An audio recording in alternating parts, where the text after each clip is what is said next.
Avec Nicolas Dose, nous nous penchons ce matin sur cette France qui ne fait plus de bébés. On se souvient qu'à une époque, le chiffre d'or, c'était 2,1 enfants par femme en France. Et c'est plus du tout ce chiffre dans le bilan démographique publié hier par l'INSEE. Ça donne quoi? On en fait encore, mais c'est vrai que ça baisse. C'est une chute de la natalité, 740 000 bébés en 2020. C'est 13 000 de moins qu'en 2019. Et ce fameux 2,1 qui était une sorte de Graal, maintenant c'est 1,84. En fait, on est passé sous 2 en 2014. Bon, le bon point, c'est qu'on reste champion d'Europe de la fécondité. Le mauvais, c'est que là, les chiffres 2020, c'est les mêmes qu'en 45. C'est quand même pas une super année de référence. Et puis, ce taux de fécondité, c'est quand même maintenant une tendance longue. Ça décline assez régulièrement. Je rappelle qu'au passage, en 2020, on a eu 54 000 décès de plus en 2019. Ça aussi, c'est le chiffre de 45. Alors la tentation, c'est de dire, tout ça, c'est à cause de l'épidémie, sauf que ce sont des bébés ceux qui sont nés, qui ont été conçus bien avant, évidemment, le début de l'épidémie.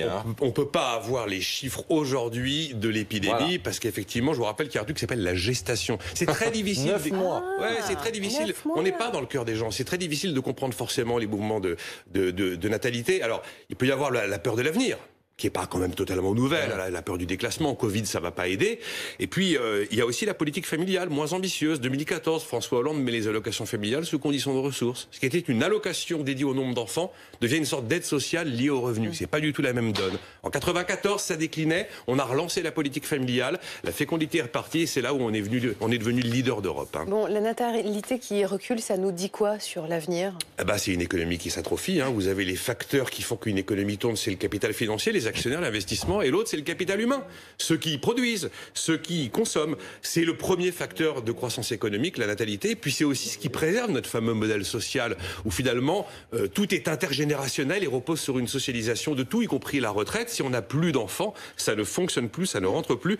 Le cas le plus abouti du pays vieillissant, c'est le Japon, et là-bas, on y vend plus de couches culottes pour adultes que pour enfants, et c'est pas une blague. C'est pas une blague, c'est la vérité. Bon, démographie catastrophique au Japon, mais ils s'en sortent quand même pas mal, non? Parce qu'ils épargnent comme des dingues dans le monde entier. Comme les Allemands. Mais en France aussi, il y a beaucoup d'épargne.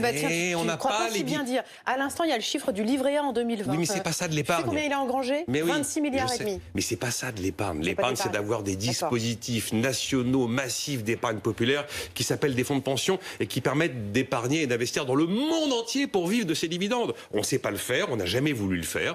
Donc on pourra, sinon, reculer l'âge de départ à la retraite, réduire le pouvoir d'achat des retraités, ou alors les jeunes, on les fera venir par l'immigration.